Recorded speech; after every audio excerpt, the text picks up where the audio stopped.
जो औरत कहती है अपने पति को तूने आज तक किया ही क्या है। साजिदा की चुप्पी। लखनऊ के पुराने मोहल्ले में एक छोटा सा घर था। नीले रंग के दरवाजे और खिड़की पर टंगे फीके पर्दे के पीछे एक औरत रहती थी। नाम था साजिदा। उम्र कोई 38 साल की रही होगी। रंग गहवा, आंखों में थकान और दिल में वर्षों से जमी एक मायूसी। साजिदा के पति का नाम था यूसुफ, जो मोहल्ले की एक छोटी दुकान चलाता था, किराने की, जो ज्यादातर खाली ही रहती थी। वह मोहल्ला जानता था कि साजिदा कामकाजी है, घर घर झाड़ू पोछा करती है। 4 घरों में बर्तन धोकर जो कमाती उसी से घर चलता, जबकि उसका शौहर यूसुफ दिन भर दुकान के बाहर बैठे बीड़ी पीता और अल्लाह का नाम लेकर वक्त गुजारता। रात के खाने पर जब यूसुफ ने फिर वही सवाल दोहराया, आज क्या बनाया खाने में, साजिदा ने थाली रखते हुए जवाब दिया, जो कमाया है वही बनाया है। यूसुफ ने चिढ़ते हुए कहा, तेरा तो हमेशा का बहाना है, मर्द का घर में कोई वजूद ही नहीं। तभी साजिदा की आंखों से आंसू निकल पड़े। उसने गुस्से में कहा, तूने किया ही क्या है आज तक। शादी के बाद से लेकर आज तक हर दिन मैंने ही कमाया, मैंने ही झेला, मैंने ही संभाला। तूने सिर्फ शिकायतें की है और जिम्मेदारियों से भागा है। यूसुफ सन रह गया। भाग दो गुजरा हुआ कल। 20 साल पहले जब साजिदा की शादी हुई थी तब वह सिर्फ 18 साल की थी। यूसुफ तब भी बेरोजगार था, मगर उसके मीठे बोल और भोलेपन ने साजिदा को यह यकीन दिला दिया था कि शादी के बाद सब कुछ ठीक हो जाएगा। शुरुआत के कुछ महीने तो यूसुफ ने मेहनत की, रिक्शा चलाया, थोड़ी मजदूरी की, लेकिन जल्द ही उसकी आदतें बदलने लगी। उसे दोस्तों में बैठना, ताश खेलना और घर से बहाने बनाकर निकल जाना अच्छा लगने लगा। साजिदा तब भी चुप रही, क्योंकि उसे सिखाया गया था कि औरतें घर बसाती हैं, शिकायतें नहीं करती। जब पहला बेटा हुआ तब साजिदा को महसूस हुआ कि अब तो यूसुफ सुधरेगा, मगर यूसुफ ने उल्टा और जिम्मेदारियों से मुंह मोड़ लिया। बच्चे की दवा से लेकर दूध तक सब कुछ साजिदा ने ही किया। दूसरों के घरों में काम करके क्या आप चाहेंगे कि मैं यह कहानी आगे भागों में जारी रखूं? पूरी कहानी में हम दिखाएंगे साजिदा की सहनशीलता। पूरी कहानी में हम दिखाएंगे साजिदा की सहनशीलता और संघर्ष, उसकी पहचान की तलाश, पति के बदलते रंग और समाज का रवैया, और अंत में साजिदा का फैसला। फैसला क्या वह रिश्ते को तोड़ेगी या उसे नया रूप देगी? जो औरत कहती है अपने पति को तूने आज तक किया ही क्या है। भाग 3-5। पिछले भाग में साजिदा ने पति यूसुफ के तानों से तंग आकर पहली बार खुलकर कहा, तूने किया ही क्या है आज तक। अब आगे भाग 3। टूटती उम्मीदें। साजिदा की बातों से यूसुफ चौंक गया। वो औरत जो सालों से खामोश थी, आज उसे आईना दिखा रही थी। मगर यूसुफ की आदत थी जवाब में गलती मानने की बजाय उल्टा गुस्सा दिखाना। तो अब तू मुझे नीचा दिखाएगी, मर्द के खिलाफ जुबान चलाएगी। साजिदा ने थाली समेटते हुए कहा, मैं जुबान नहीं चला रही, हकीकत बोल रही हूँ। अगर आज भी तू कुछ करता तो मैं यह ना कहती। उस रात दोनों के बीच कोई बात नहीं हुई, लेकिन साजिदा की आंखों में नींद नहीं थी। वो सोच रही थी कि क्या वाकई अब औरतों को बस सहना ही चाहिए। अगली सुबह जब वो काम पर गई तो उसकी सहेली रुसाना ने पूछा, आज बड़ी बुझी बुझी लग रही है। साजिदा ने पहली बार किसी से अपने दिल की बात कही। रुखसाना, कभी कभी लगता है मैं औरत नहीं, बस एक मशीन हूँ, कमाने, पकाने, बच्चों को पालने और ताने सुनने की मशीन। रुखसाना ने उसका हाथ थाम लिया। तू अकेली नहीं है बहन, लेकिन अब हमें अपने लिए भी जीना सीखना होगा। भाग 4। नई सोच। रात में जब साजिदा काम से लौटी, यूसुफ फिर दुकान से खाली हाथ आया। उसने चुपचाप पानी मांगा। साजिदा ने थाली उसके सामने रख दी, लेकिन इस बार वह थाली में कुछ नहीं बोली। उसकी चुप्पी ही जवाब थी। अगले कुछ दिन यूसुफ ने देखा कि साजिदा अब कम बोलती है, लेकिन ज्यादा सोचती है। वह अपने बच्चों, 17 साल की बेटी हिना और 13 साल के बेटे अली की पढ़ाई पर भी अब खास ध्यान देने लगी थी। घर में किताबों की बात होने लगी थी, टीवी पर महिला अधिकारों की बहसें चलने लगी थी। यूसुफ ने यह सब देखा तो उसे चुभन होने लगी। एक रात उसने कहा, तू मुझे बदलना चाहती है क्या? साजिदा ने धीमे से कहा, नहीं, मैं अब खुद को बदल रही हूँ। मतलब अब मैं वो नहीं रहना चाहती जिसे तुमने सालों तक कमजोर समझा। भाग 5। पहला कदम साजिदा ने शहर के एक छोटे एनजीओ से जुड़कर महिलाओं को पढ़ाना शुरू किया। अब वो ना सिर्फ घर चलाती थी बल्कि मोहल्ले की औरतों की प्रेरणा भी बन गई थी। यूसुफ को यह सब बर्दाश्त नहीं था। एक रात उसने गुस्से में कहा, अब तू मर्दों की बराबरी करेगी। साजिदा की आवाज इस बार सख्त थी। मैं बराबरी नहीं चाहती, बस इज्जत चाहती हूँ जो तू आज तक दे नहीं सका। यूसुफ ने फिर पूछा, तो अब क्या करेगी तू? साजिदा ने कहा, अब मैं खुद को जिंदा रखूंगी। मैं अब सिर्फ बीवी नहीं, एक इंसान भी हूँ और मुझे अपना वजूद चाहिए। क्या साजिदा अपने इस फैसले पर टिक पाएगी? क्या यूसुफ बदलेगा या रिश्ता टूटेगा? और क्या समाज उसे समर्थन देगा जो औरत कहती है अपने पति को तूने आज तक किया ही क्या है? भाग 6-8। अब तक साजिदा अपने अंदर के दर्द और अपमान के खिलाफ खड़ी हो रही है। यूसुफ अब खुद को अकेला महसूस कर रहा है। भाग 6। हिना की चिट्ठी। एक दोपहर की बात है। स्कूल से लौटने के बाद हिना साजिदा की बेटी अपनी माँ के पास आई और एक कागज थमाया। अम्मी, आज स्कूल में मेरी प्रेरणा पर निबंध लिखना था। मैंने आपके बारे में लिखा। साजिदा ने कांपते हाथों से वह चिट्ठी खोली। लिखा था, मेरी अम्मी मेरी प्रेरणा है। वह सुबह 4 बजे उठती है, काम पर जाती है, थकती है, फिर भी मुस्कुराती है। उन्होंने कभी हार नहीं मानी। उनके पास जिंदगी की तकलीफों का जवाब है। चुपचाप मेहनत करना और किसी से उम्मीद ना रखना। अगर मैं कुछ बन पाई तो सिर्फ अपनी अम्मी की वजह से। साजिदा की आंखें भर आई। उसने पहली बार खुद को कमजोर नहीं, मजबूत महसूस किया। लेकिन वहीं एक कोने में खड़ा यूसुफ यह सब देख रहा था। उसे समझ आने लगा था कि वह क्या खो चुका है। बीवी का भरोसा, बेटी की नजरों में इज्जत और एक अच्छा मर्द बनने का मौका। भाग 7। यूसुफ की बेचैनी।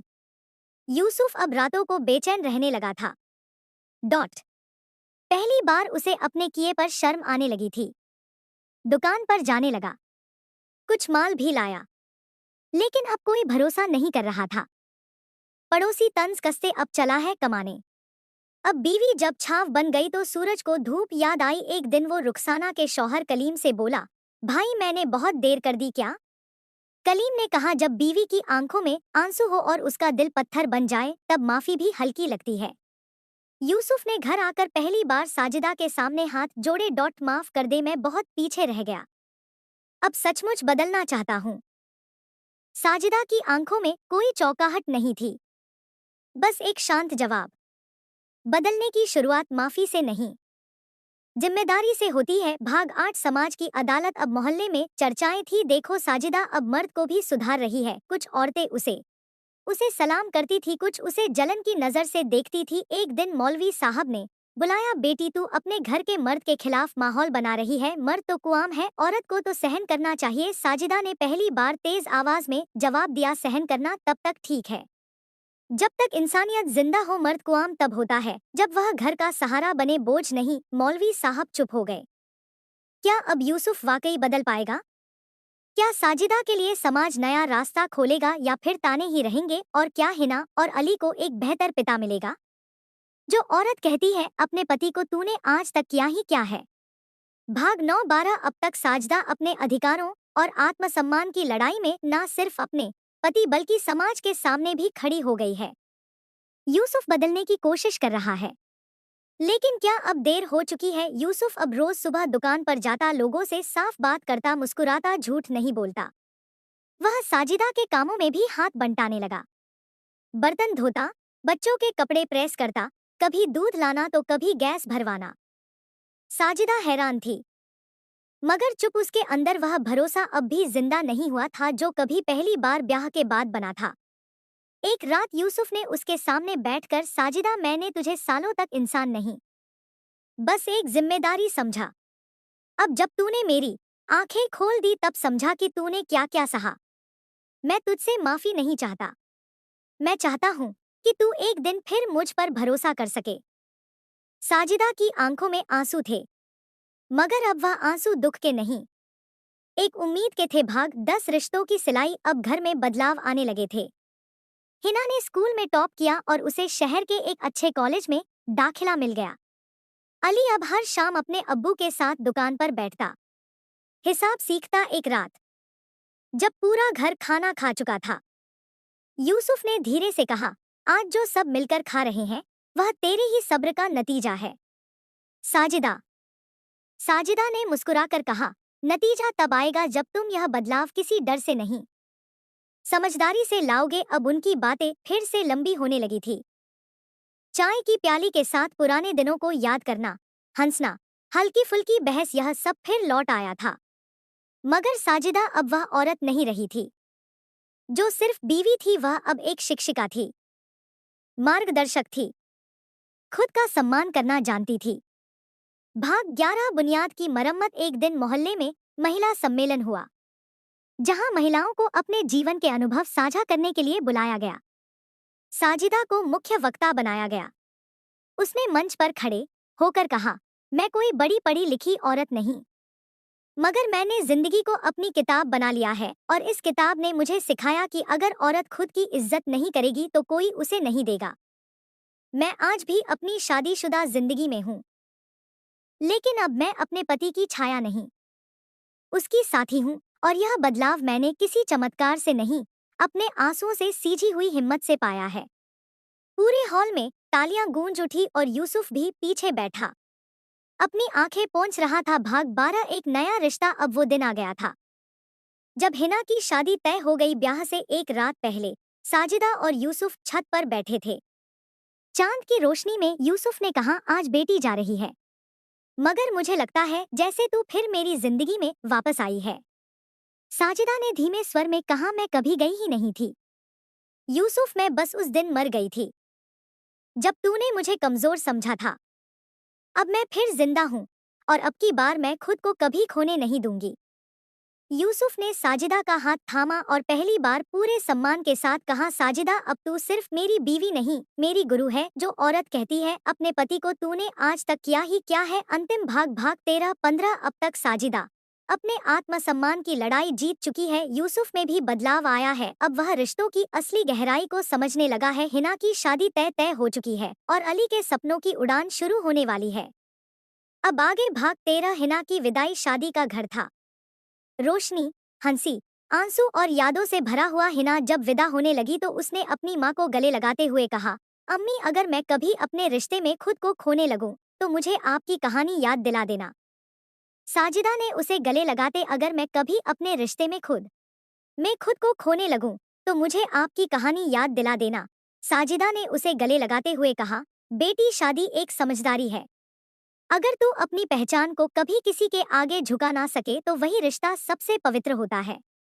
यूसुफ ने भी हिना से गले लगते हुए कहा, अगर तेरे शौहर से कोई गलती हो तो पहले बात करना, चुप मत रहना। तेरी अम्मी ने सिखाया है कि एक औरत को चुप रहना नहीं, जिंदा रहना चाहिए। हिना की डोली उठी मगर उसके शब्द पीछे छोड़ गई। एक नई पीढ़ी की सोच। भाग 14। अली का सपना। कुछ महीने बीते, अली अब इंटर पास कर चुका था और उसने साइंस में एडमिशन लिया। उसका सपना था एक अच्छा इंजीनियर बनकर माँ को वह सब देना जो उन्हें कभी नसीब नहीं हुआ। एक रात वो साजिदा के पास आया और बोला, अम्मी मैं आपको एक बात कहना चाहता हूँ, आप मेरे लिए सिर्फ माँ नहीं है, मेरी आइडियल है। जिस तरह आपने अब्बू को बदला, अपने हालात से लड़ी, मैं भी ऐसा ही बनना चाहता हूँ। साजिदा ने उसका माथा चुमा और कहा, बेटा मर्द वो नहीं जो औरत को दबाए, मर्द वो है जो औरत के साथ चल सके। मुझे तुझसे यही उम्मीद है। भाग 15। समाज को जवाब। एक दिन मोहल्ले में एक नवविवाहिता औरत नजमा रोती हुई साजिदा के पास आई। उसने कहा, आपकी तरह मुझे भी कुछ कहना है अपने शौहर से, लेकिन डरती हूँ। साजिदा ने उसे बैठाया, पानी दिया और कहा, जब औरत चुप रहती है तो जुल्म मजबूत होता है। जब औरत बोलती है तो जुल्म का किला गिरने लगता है। डर मत, बस अपने मन की आवाज को पहचान, बाकी सब खुद ब खुद रास्ता बना लेगा। उस दिन साजिदा ने मोहल्ले की 10 और औरतों को इकट्ठा किया और उन्हें आत्मनिर्भर बनने की राह दिखाई। कोई सिलाई सीखी, कोई ट्यूशन देने लगी, कोई ऑनलाइन कुकिंग चैनल चलाने लगी। साजिदा अब एक औरत नहीं थी, वह एक आंदोलन थी। अंतिम दृश्य। एक शाम यूसुफ साजिदा के साथ बैठा, सूरज ढलते हुए देख रहा था। उसने साजिदा से कहा, सालों पहले जब तूने मुझसे कहा था तूने आज तक किया ही क्या है, तब मुझे लगा तू मेरी इज्जत नहीं करती। अब समझ आया कि तू मेरी इज्जत करना चाहती थी, पर मैं खुद को उस लायक नहीं बना पाया था। साजिदा ने मुस्कुराकर जवाब दिया, तूने कुछ नहीं किया था, यह सच है, मगर अब जो कर रहा है वो तुझसे हर औरत को उम्मीद है। दोनों साथ बैठे रहे। अब एक नई नई शुरुआत के साथ कहानी समाप्त। संभावना, हिम्मत और बदलाव की यह कहानी सिर्फ एक साजिदा की नहीं, हर उस औरत की है जो अपने वजूद को ढूंढ रही है। हर उस मर्द की भी जो खुद को समय पर पहचानना चाहता है।